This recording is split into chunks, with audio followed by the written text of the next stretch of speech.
Good morning and good afternoon. Rebecca Happy here from I Love Ottawa Restaurants, and today we're going to be speaking with Christopher Michaud. No, it's not Michaud. Yeah, Anyway, that's it. It's hyphenated, but you got it. Christopher. Oh, hyphenated. Yeah. He's brand new to the city, and he's got a restaurant open on Elgin called Marzitelli. Marzitelli, and we're going to. Sorry about that shitty introduction. Good morning, afternoon. I guess it's more. Yeah, it's still morning. It's still early morning for us because we have a nightclub, right? So. Okay. So you were just telling me about your move to Ottawa from Toronto. Yes. In the middle of the pandemic, which is kind of crazy. Yeah, that's what my family said. Yeah. And you're gonna. This is the name of the place, and now hopefully everything moving forward is going to allow you to sort of really birth what your vision is around this. So tell us a little bit about. My fingers are crossed. There we go. Crossed fingers. So yeah, I mean, my wife Faye and I, who's my partner in the business, moved here November 2020. So pandemic, we were already 10 months in, and we were running our business in Toronto. Been a while, a few years. We were very happy with the way things were going. We had one of these. I don't want to talk too much about Toronto, but just to give you a fill in on our background, we had a brownstone mansion that was basically a restaurant on the ground floor in the basement. We had a little Airbnb in the middle that we ran, and then we lived in the loft on the top floor of the building, which was a nice 18-step commute to work every day. It was fabulous. Decisions were made at the provincial level that changed the dynamic of our neighborhood during COVID. Prisoners were let out of jails because of social distancing, et cetera. I'm sure some of your viewers have noticed in the news over the last year and a half or so, tent cities were popping up all over Toronto and other places in Canada, but Toronto was in the news. And we had one like stuck to our wall at our business, and it made it very difficult to survive. Our guests were a very sophisticated crowd. We were getting executives from Rogers, so condo owners, from the business owners from the area, who didn't feel comfortable coming anymore. So, and my wife didn't feel very well leaving the house. I was starting to get angry, and one day Faye just looked at me and said, your character started to change. I think it's time for us to look at a different plan, because I don't know how long this is going to last. And the look on there's a scowl on your face every time you leave the house now, which wasn't there before. So we weren't necessarily looking for Ottawa. We weren't not looking for Ottawa. We were just looking for the right venue to continue our vision, what we were doing. Okay, so you were looking for a venue specifically. Yeah, we were open. If we found it in BC, maybe we would have ended up in Vancouver at that point, right? Okay. So we were just looking for the right opportunity, the right combination of landlord, opportunity, and venue for us to continue our vision, and it was in Ottawa. I'm originally from Montreal, so after 10 years in Toronto, I found myself completing the triangle, right? Yeah. And all around, and I'm back in Ottawa. And we're very happy to be here. Actually, it's a nice change. We have living here is peaceful. It's quiet, except for the 3 weeks we had in January. We won't talk about that, but or February, sorry. And then, but it's been a great experience. We've been embraced by the community so far. We're grateful for that. We've met a lot of nice people, and so far so good. So we haven't had more than 6 weeks at a time uninterrupted because of everything going on. So when we got here in November, Faye and I got down to work, rolled up the sleeves, cleaned up the place, started the design, got everything going. We opened mid-February, but we all know how that went. By the end of March or early April, it was done. Then we started again in June, and then we were done, and so on and so on. And then here we are. So we're pretty optimistic that starting, let's say March 1st going forward, we'll be able to say it's our first full year coming up in Ottawa. So what was in this venue that you're in now? I believe it was closed for a bit of time, maybe a year and change before us. It was an Irish pub before, and it's been a few other pubs. And apparently it was a place called the Firehouse or something, like years and years ago. I don't know how long ago. All I know is my son, who's in his mid-30s now, when I told him where we were going, he went to University of Ottawa, so he played basketball for the GGs, and he knows the town very well. And when I told him, he said, "Oh yeah, I know that place. I used to go there all the time with the boys. It was a good time, good time, good time." So he knew the place right away. So it's a well-known building. Okay. And so you're doing in-house, like from scratch kitchen and live music every weekend. Yeah, every Thursday. So right now for the winter, it's Thursday, Friday, Saturday. Thursday, it's a quiet. We do a date night. So it's a 3-course meal and a bottle of wine for a couple for $100. There's a live piano player that plays through dinner service. Nice quiet evening. It's a date night.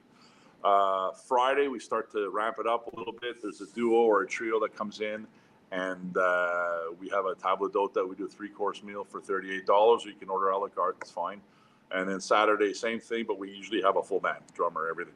So Saturday's the loudest. I would say loud. It's because jazz, and it's not rock club or whatever. But it's the biggest night of the week for us is Saturday, and then hopefully when the patio season picks up, then we'll start to look at expanding the schedule. We're open right now only Wednesday through Saturday for the time being, and we'll expand on that as spring kicks in. So what I saw, I've only seen pictures. I haven't been in. Sure, you got to come by. Pictures of you, like of your pasta. Mm-hmm. And the how you presented it, and you make all the pasta in house. I do. So everything's made from scratch here. We're not. I mean, the best way to describe it is I just buy raw ingredients. So I buy a bag of semolina, flour, a bunch of eggs, vegetables, some choice cuts of meat, and we go from there. There's no prepackaged anything. So a typical meal at our place is not a 45-minute thing. Our seatings are we have 2 seatings for our dinner on the weekends, 6 o'clock and 8 o'clock. The 6 o'clock is a 2-hour seating. So it's for people that may have later plans to go see a show, a movie, whatever. So they can come in, be done by 8 o'clock, and then, they can be done 7:38 and they're gone. 8 o'clock are the folks that come in and spend the evening with us. And the music on the weekend starts at 8. So people will show up, they'll have dinner and music, they'll eat, they'll take their time, they'll stick around for cocktails after, enjoy the music, and we're done around 11 or 12. It starts to quiet down here. Same thing with Thursday. It's a little earlier during the week, but that's basically it. So all the food, I make the pasta every day. So all the long pasta, the linguinis, the fettuccine, etc., is all cut to order right before the shift. The stuffed pastas, the ravioli, etc., I do it a couple times a week. We have it because that's tedious, but we do our gnocchi, our everything. So it's all done here. My mom is Italian. So I'm Quebecois Italian, okay? And my dad was a musician. I grew up with that in the house, and my mom cooked. She was in the restaurant business a little bit. She did this and that. So it was nice for me to take the 2 things that I grew up around and make a living out of it. Marzitelli, the name of the restaurant, is actually my mom's last name. My mom's So your mom taught you to cook? Did she teach you? She taught me recipes, somewhat, or is this something that you developed yourself? Yeah. Well, a lot of it I've developed in my career over time, but the base of what I know, I learned from watching my parents cut the pasta and hang it from the strings in the house. And growing up, my mom was always cooking everything for us at home. We ate very, very well, and everything was done. Typical Italian mom. Sunday was sauce day, et cetera, et cetera. So it's good times. So you were going to give me a little tour of what you have set up and where you're going. And you're talking about the vision, just to plant that vision of what people, where you're going as you get into your 52-week stretch of being open. Oh, we lost your connection. Oh, I lost your sound too. There we go. Big fingers. I'm trying to figure out how to flip the camera on, but if I can't, I'll just do it like this. So let me see. So behind me is our stage. We have 2 levels. I'm sitting in front of the bar right now. You'll see I'm going to turn around, and our bar's right there. There's Faye getting everything. But so our bar area is basically a wraparound bar through the center of the room.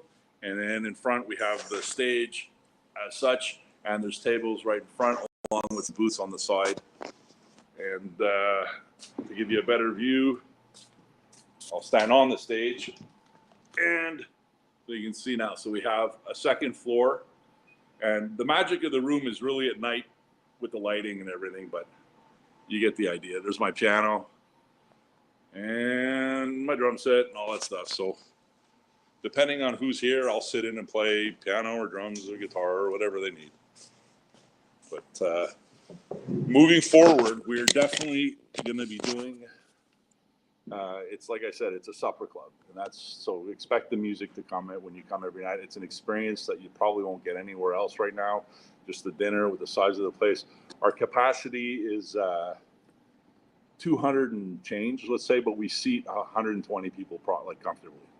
So that's about the size of the room when we have a show and everyone's seated having dinner. We also have a 40-seat patio on the rooftop here that'll open up in the spring. So do you think that will people rent this space for events? It looks like a great place. Definitely. For a wedding. Definitely, we do private events depending on the size of the group and the night and the availability. We have a calendar of shows, but nights that are not booked yet, or if we know in advance, we can definitely work with people. It's a great spot for weddings or graduations or anything like that, parties. We've got full kitchen staff that help me. I've been training. They're learning how to do what I do. So that makes my life a little easier, so I can get out of the kitchen a little bit. But we can see we have two bars. There's another bar upstairs. So we're definitely equipped for big groups. I'd say up to comfortably 80 to 100 people with the size of the staff we have in the kitchen right now. So. And so for people, if they want to see like the groups that you have planned for the coming months, you just go to marzitelli.ca and we can. That's right. There's links on Marzitelli. We want to come. Yeah. Yeah. So there's links on Marzitelli for our menus. The daily menus are all listed there. You can see exactly what's offered each night. There's also a calendar of events, and if you see an event that an event or show that interests you, just click on it. The link is there. We're going to be having we're going to make an official announcement about this show that's coming up in June. But I think a lot of people are going to want to be there. It's got some well-known musicians locally and nationally. A few of my friends I'm going to be bringing in to help out. And there's a big 80th birthday this year. Probably the biggest man in pop music history. Our generation's Shakespeare of music, if you want to call it. I'm not going to mention any names yet, but you can figure out who I'm talking about. He turns 80 on June 18th, so we have something planned for that. So keep an eye out for that. And so right now, if somebody wanted to come, is it reservation only? Because you have the two seatings, or we accept walk-ups. So the two seatings, we ask people to come between 5:45 and 6:15, the latest for the 6 o'clock seating. Same thing, 15 before after for the 8 o'clock seating. We accept walk-ups based on availability all the time. Okay. The bar's open late, so I don't want people to think, oh, I can't go for just a drink, whatever. We have bar seating all the time. But for the dinner service, because I make everything from scratch, I don't offer. So we have two floors, like I said. Upstairs has been set up as a fine dining area up until now. We're reconfiguring it for the summer, but essentially what I'm getting at is because I make each pasta order at the moment, like it's done à la minute. I'm sorry, I'm speaking in 3 languages right now. It's very difficult for me to cook for 200 people. Yeah, it's not like I make a big pot of spaghetti and throw the sauce on it and then throw it around the room. Each soccer fundraiser. Yeah, it's not the same thing. No, not at all. You know, like I have a 6-burner stove, and each plate has its own pan on the stove. So if there's 100 people in the restaurant, it's 6 burners times, the number of people. That's how fast I can do it. So it's offered upstairs up until now. We're going to be paring it down for the summer. I mean, not many people order gnocchi gorgonzola in July anyway, so we're going to pare it down a little bit and be able to handle it. And it's going to help us pivot more towards the supper club shows that I was talking about. So the upstairs, is that where your kitchen is? No, kitchen's here on the ground floor. So they have to run up and down? Yeah, so we have runners. We have food runners that bring it up. It's been working great. But like I said, it's not a place to come fuel up, so to speak, and then be out in 45 or an hour. Right. It's just not. You have to plan a 2-hour experience. And if you're here, at 8 o'clock, you can take your time and be done in 3-4 hours, which This in is the culture, night out. yeah, One exactly. destination. Yeah, it sounds awesome. Yeah. So in a Good nutshell, luck. that's what it is. I hope you get the 52-week stretch. Oh, so do I. Believe me, it's been a long, long time coming for all of us, right? Yeah. I mean, it's been one heck of a ride, you know, and we're pretty optimistic now that come hell or high water, so to speak, they're going to let us be, and hopefully everyone will feel comfortable. Come out. Spring weather is around the corner, folks, so it won't be long. We'll have the patios. I still have my Christmas tree up there. I'm afraid to climb out and get rid of the ice. It's a 12-foot tree we have on the patio, so we'll get that down. Get the yeah, it's huge. So we're gonna get that down and get the patio going. And Faye does a great job. Looks like an Italian garden. I have all my herbs out there on the patio as well. I have a plant for my my chilies and everything for the arrabbiata sauces and everything. We pull it fresh. So. Sounds awesome. Yeah. Thanks for joining. Hey, my pleasure. Hope to see everybody. Come by. Meet you. Yeah. All right. Go listen to some jazz. Fabulous. We'll see you soon. Thanks. Bye now.